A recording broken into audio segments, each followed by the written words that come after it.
Hi, this is Sai Kiran Ram here. ప్రజల కోసం ప్రశ్నించే గొంతునై. Please like, share and subscribe VVD News Channel Nandyal. Kosigi మండలంలో విద్యారంగ సమస్యల పరిష్కారం అలాగే డిగ్రీ కళాశాల హాస్టళ్లు ఏర్పాటు చేయాలని కోరుతూ డిఎస్ఎఫ్ విద్యార్థులు ధర్నా చేశారు. డిఎస్ఎఫ్ జిల్లా అధ్యక్షుడు ధనాపురం ఉదయ్ వినోద్ మాట్లాడుతూ విద్యార్థుల హక్కులను కాలరాసే ప్రభుత్వ జీవోను రద్దు చేయాలని డిమాండ్ చేశారు. వెనుకబడిన ఈ ప్రాంతంలో సీజనల్ హాస్టళ్లు, గురుకుల పాఠశాలలు, కేజీబీవీ పాఠశాలలు ఏర్పాటు చేయాలని ఆయన కోరారు. ఈ కార్యక్రమంలో రవికిరణ్, అబ్రహాం, నరసింహులు, విష్ణుతేజ్ మరియు విద్యార్థులు పాల్గొన్నారు.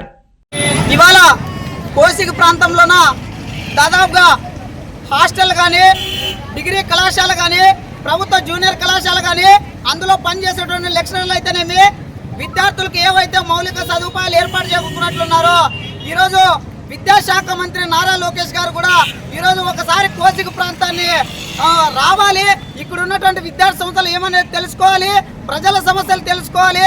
అనేక సమస్యలు ఈరోజు కోసిగి ప్రాంతం, ఈరోజు రాయలసీమ పశ్చిమ ప్రాంతం వెనుకబడి ఉంది. మరి ఈరోజు కోసిగి ప్రాంతం కూడా పూర్తిగా వెనక నెట్టేశారు. ఇక్కడ ఉన్నటువంటి జూనియర్ కాలేజీలు అయితేనేమి, డిగ్రీ కాలేజీలు అయితేనేమి, ఈరోజు కేజీబీవీ కానీ, గురుకుల పాఠశాలలు అదనంగా ఏర్పాటు చేసి ఇక్కడ ఉన్నటువంటి విద్యార్థులకు న్యాయం చేసే విధంగా విద్యాశాఖ అధికారులు చూడాలని మేము డిఎస్ఎఫ్ విద్యార్థి సంఘంగా విన్నవిస్తాం. విద్యార్థులంతా ఏకం చేసుకుని ప్రత్యేకంగా విద్యారంగ సమస్యలను పరిష్కరించాలనేసి ఈరోజు డిఎస్ఎఫ్ విద్యార్థి సంఘంగా మేము డిమాండ్ చేస్తా ఉన్నాం. నా పేరు ఉదయ్ కుమార్, డిఎస్ఎఫ్ జిల్లా అధ్యక్షుడు. VVD న్యూస్ టీవీని తక్షణమే సబ్స్క్రైబ్ చేసుకోండి. నోటిఫికేషన్ కోసం క్లిక్ చేయండి.